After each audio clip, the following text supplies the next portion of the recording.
Vancouver Island. Situated on the west coast of Canada, it surprisingly doesn't contain the city of Vancouver. Instead, it has British Columbia's capital, Victoria. There's also the X-Men Mansion. But did you know it's also home to thousands of amazing musicians? In this series, I'll introduce you to a few of them.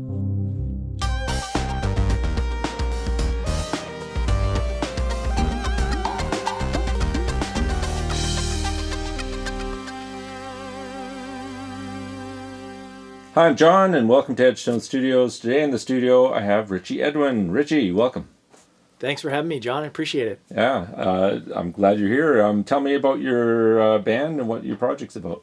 Yeah, so my name's Richie. I'm 38 years old, and I'm just stepping out into my own artist project because I feel like I have something to say. After probably 20 years of playing music and being a sideman mostly, I'm primarily a bass player. And so it was good for me to play in a bunch of different bands over the years. I played in a cover band. I played in an originals band recently. Because I'm a father and a working man, I have a pretty limited amount of time. So I figured if I were going to spend my time artistically, I wanted to do it on my own project. So over the last year and a half, I've been crafting these songs and I did all of it. And I don't wear this as a badge of honor. It was just one of those things where I wanted to get these songs out. I wanted to learn as well. So I learned a lot about production and mixing and wound up doing all of that myself, aside from one guitar solo on one of the songs. But it's just been a real labor of love over the last little while. And I've been really enjoying the connections that I've been able to make, including you. I met you a couple of years ago, and it's just I'm looking forward to this year because I feel like I'm getting more connected with other artists and starting to find my own artistic voice as well. Yeah, it's so cool. And we met through a meetup for the Self-Recording Band podcast. So if you haven't checked out the Self-Recording Band podcast, here's a shout out to Benny and Malcolm, who do an amazing job of coaching students and producing a regular podcast on how to record your own music. So check it out. I'll put links below to that as well. Yeah. So what type of music do you write, let's say? Yeah, that's always kind of the question of the day. So I put on my Instagram, I put it like progressive jazz rock because to me that's where most of them fall into. But I have a lot of different influences based on different songs. Like when I was referencing the mix for one of the songs, I used a Killers tune, and I used a Soen song for another. And it's just the one thing that I love the most about music is you can draw from so many different sources. Right. And like I've been listening to a lot of different prog pop, like Carolyn Polachek and things like that. And you can just grab all these things that you like. Oh, I like that synth tone. I like how that delay works over here. And so I think like that moniker might be changing, and I need to get better at figuring out like not necessarily niching down, but just tightening up what my sound is. Right. And, with these being my first batch of songs that I'm writing, I'm still discovering what that sound is, and all of the songs all sound a little bit different, but they have similar sonic characteristics. So, right. That's, for now it's progressive jazz rock, but it could shift into something a little bit tighter or slightly different. And it always seems to be that somebody else will tell you what genre you're in. Yeah. They'll label you instead. So. Yeah, exactly. So how long have you lived on Vancouver Island? Yeah, I moved out here in 2010 full time. There were 2 years where I was back and forth to Alberta. I came out here to finish my degree at VIU in the jazz program. I was very fortunate to come at a very vibrant time. 2008 was when Nanaimo won their cultural award. Right. So it just felt it felt like a very different vibe from Alberta. And I think at the time that's what I needed. I needed something that felt like it could feed my artistic side. And it was nice to make a lot of connections with a lot of people that are still friends, that I'm still friends with, that have left. But it's that's kind of the beauty of being in a school where you're just all jammed together. You have these really great opportunities and experiences together, and especially in a music community, it's like you play with so many different people, and you learn so many quirks about everybody that Yeah. that you play with and And different styles and Yeah. different. What's your favorite thing about living on the island? I think I find the most peace and comfort in the outdoors. And so this morning, when I was feeling quite nervous about this whole thing, I took the opportunity to take my dog for a walk. Even though we were outside for 15 minutes in the fog, it was still enough to ground me, take some breaths, and just enjoy that, because it's now January. In Alberta, it's starting to get pretty cold. So, Yeah. and there was a time, this is a bit of an aside, but I used to play golf quite a bit, and my birthday is in January as well. So what I used to do is I used to go golfing on my birthday just because I could. And so I like the temperate climate, but I also just love the diversity of terrain around here. You have the ocean, you have the mountains, you have great rainforest and hiking trails, and Yeah. it's just such a beautiful place to live. And I'm glad that I'm here. It's a big sacrifice to live here for sure. So one thing I didn't ask, what part of the island do you live on? Yeah, I live in Nanaimo. I've lived in Nanaimo since I moved here. So moved around a little bit, but I've been in Nanaimo the whole time. So Right. yeah. So what song are you going to play for us first, and what's it about? Yeah, so we played, we're going to play the song Fireweed. And Fireweed was was the first song that I wrote. And it was after a visit to Waterton Lakes National Park, which is one of my favorite places in the world. And it was at a time where I hadn't visited there since there was what they called the Kino wildfire in 2018. And basically what the Kino wildfire did is it destroyed a vast amount of the park, including one of the summer camps that I worked at over many summers. And so really the lyrics of that song were pretty much the first draft that came home with me that day when I arrived at my mom's house. I pulled out my phone and whoosh, that's what came out. Maybe It took me 5 minutes to write that. But for all intents and purposes, I just remember going to Red Rock Canyon, which I reference in the song, and just like having a breakdown in the bathroom, because it was just so different from the vivid place that I remembered. Right. And I'd spent so many years there.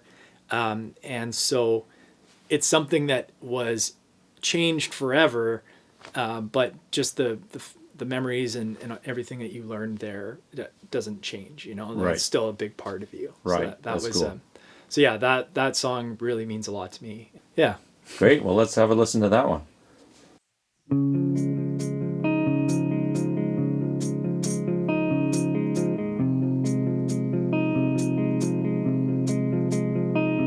The place I love burned to the ground. The lodge was saved by grace.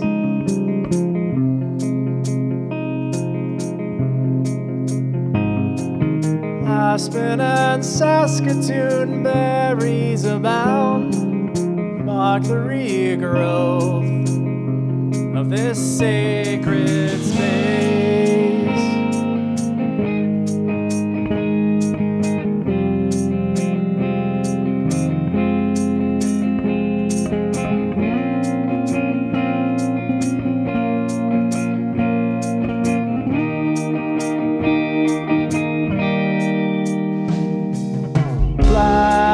Blackened hills, haunting beauty, shroud of mountainous glory.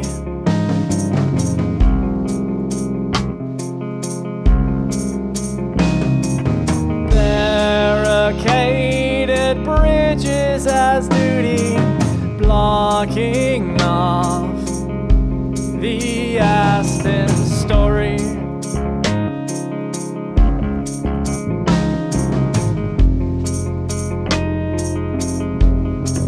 Still, folks go to where the wind blows and the sun shines through the smoke. Creek rolls on through Red Rock Canyon, search for a lighter yoke.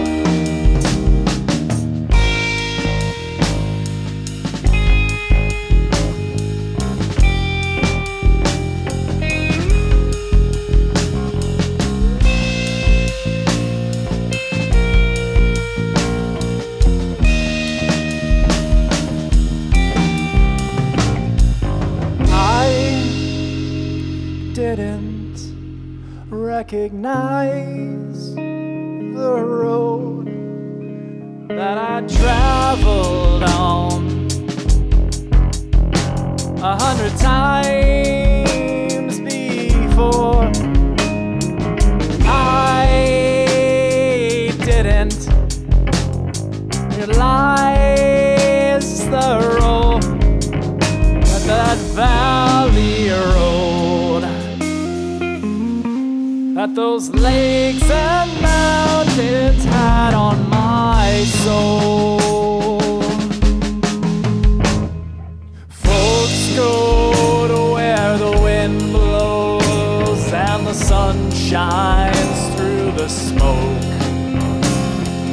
Creek rolls on through Red Rock Canyon, search for a lighter yoke.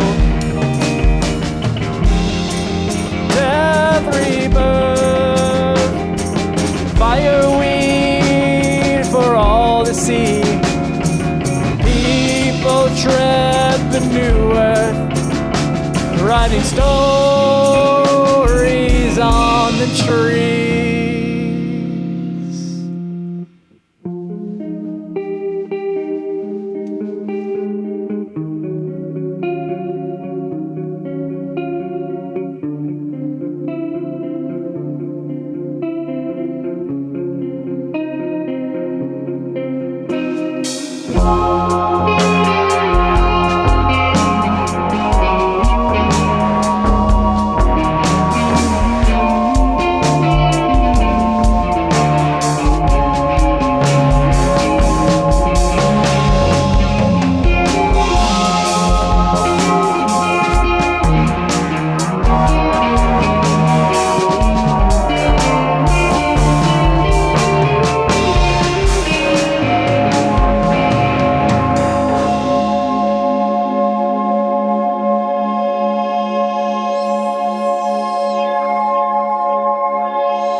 Who would you say are your biggest influences personally for music? Yeah, I would say probably Rush was the one that got me started when I was 15. Yes, Rush. Yes, that's right.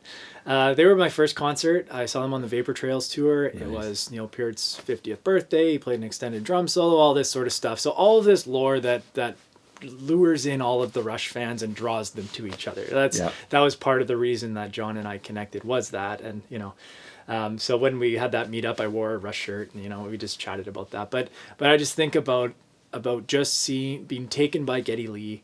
And it's funny because I Geddy Lee'd as a verb on this project, and particularly this performance, more than I had intended to. Right. I hadn't intended to play these parts myself and play the bass and sing. Play the bass and sing, sure, but I hadn't necessarily intended that. Yeah, so I mean, it was just something. As we were performing these songs and practicing them, we'd be like, oh, I need something to fill that out. It's one of those things where it's like I could take all this time to find all these other people, but for now, this is what the band is. Could expand in the future, but I'm not sure. So, but in terms of other things, I'm very much drawn to the craft of songwriting, and so I've been listening to a lot of really great records over the last few years. One that really grabbed me was a record that came out in 2021. It was The Killer's Pressure Machine. I just thought that the songwriting in that album really captured a lot of the Americana that came out. Yeah. And so anyway, there's some incredible songs on there, and it really helped me just understand how songs are crafted, and then just recognize there's, like I mentioned before, there's that deep well that you could draw from, and you could just see, he's writing from his experience in a small town, and I connected with that because I didn't grow up in a small town, but I would go and visit where my mom grew up, and I can observe those things and just see that how I could draw that into my own personal experiences. So yeah, I would say Rush really got me into it, and now just being able to study the greats has kept me in. Right. Yeah. Since you brought it up, who'd you bring with you today to be playing with you? Why don't you just tell us about your band members? Yeah, so I have my pal James Bowman on drums, and when James moved here, he and I not immediately, but very soon started playing drums together in the worship group at our church. And I always enjoyed those times because we would always just kind of see how far we could push things in these songs within the form of them or within the rhythm, and just try to get that look back from the band leader, just try to push things as far as they can go. And if you get that like fast head turn, you're just like, okay, I took that a little too far.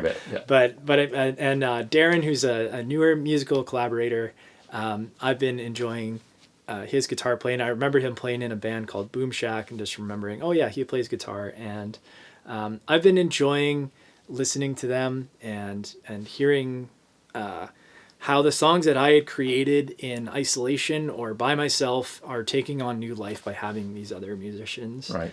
It's been an interesting experience to see how these songs translate from the record, mostly iterated by me, and then seeing how they change once other musicians with their tastes and their experiences. They move from becoming a recorded project to a live project. Right? Yeah. Another goal that I have for this year is to be more collaborative in that process too. Right. So, yeah. So what song are you going to play for us next, and what's it about? Yeah, so Rats in the Cellar is a song that was really an experiment of contrast. I read the book Mere Christianity by C.S. Lewis, and there was a chapter in there called Plain Pretend. And there was just some really great concepts in there about wearing masks and playing games and rats in the cellar, just these extended metaphors that I wanted to bring together into a different way of presenting it rather than in that book. And another thing at the time was I was reading the guy from Wilco wrote a book called How to Write One Song, and it was a very pragmatic book in that it outlines his process, but it gives you a whole bunch of exercises within that. And so one of the exercises was to essentially go into a book and start taking some of the material from the book. Right. So use it to inspire a song. Yeah, and it's interesting when you do that. Like, even though you're taking other people's ideas in a sense, this is art in general. It's happened for hundreds of years, if not longer. But it's interesting to see how some of these ideas that you adopt, they can change over time. Like when I initially wrote it, I set it down for quite a while, and then I reread the book, and I looked at the lyrics that I had crafted from that idea, and I'm like, this still resonates. It resonates a little bit differently, but it's something that is interesting to me, and it's like coming out of the wind, going to southern Alberta. It's all about the wind in southern Alberta. It's a very windy place, and it's like, and listening to a different voice, and it's like, for me, things changed when I started to be obedient to God and listening to the voice of God. So it's like you're listening to a different voice other than yourself. So that was something that, that's what that means now, even though, at that time it didn't mean that, right. know? So cool. Well, let's listen to that one now. A man is a mirror, reflecting back things unseen, to recognize a real giver, to tell the blues from the green. I'm coming out of the wind, listen to that other voice. Coming out of the wind, listen to that other voice. Out of the wind, listen to that other voice. That other voice. Not what we do, but who we are. So we play pretend. Let the pressing come onto you. Come almost human in the end. It doesn't come from comfort, it comes from despair. Could on a master hide the heart in the soul's empty chair.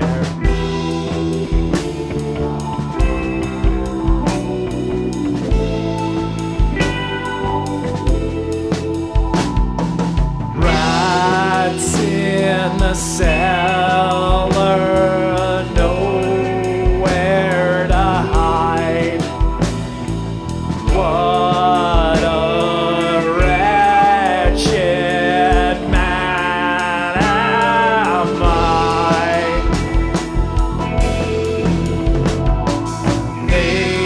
Nature exposed in the light, fool's way out of sight.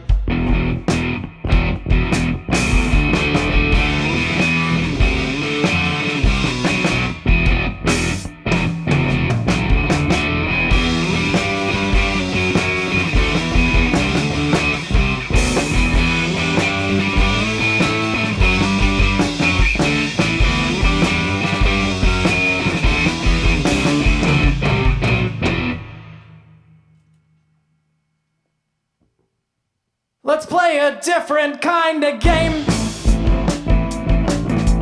Heart and muscle, sharp and wit. Become a different kind of thing, the aim. The way that you earn it. Put on a beautiful disguise that make you nicer than you are. Face grows and do it wise. A painted portrait left a scar.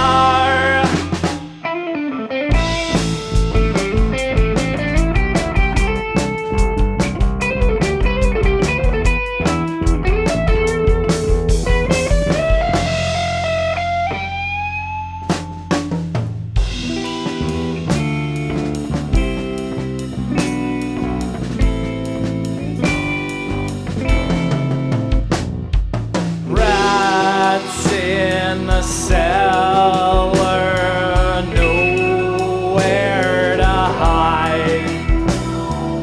What a wretched man am I. Nature exposed in the light, fool's way out of sight.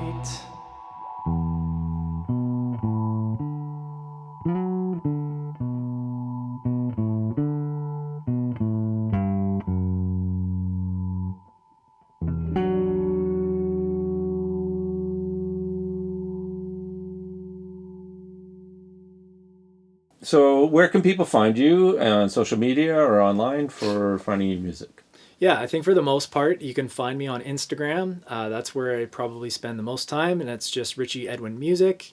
Same with Spotify. I have Bandcamp as well. But yeah, so I was on TikTok for a little while, and I found it wasn't serving me, so I mostly just spend most of my time on Instagram. So Great, and so I'll if you put wanna those links below too, Yeah. so everybody will great. have them. And what do you have coming up in the way of new releases or shows or anything else you're doing with your project? Yeah, so heading into 2025, I have 2 more singles to release. The next one will be called A Quiet Forgiveness. I've mentioned it in some of my reels, and that's a piano song, piano and vocal, and minimal elements. So it's a slightly different direction again from these songs. And then there will be another song later on, and I'm hoping to package these songs up in the spring and release it as an EP. And I've just started demoing out some other songs as well. So I'm just going to try to keep things rolling as much as I can and figure out how to just continuously create in this space. Awesome. Yeah. Well, I want to thank you for coming in today with the band. You guys are great, and it's been so much fun to record you all day Yeah. and chat with you. So thanks for being here. Yeah, thanks, John. Appreciate it. You're welcome.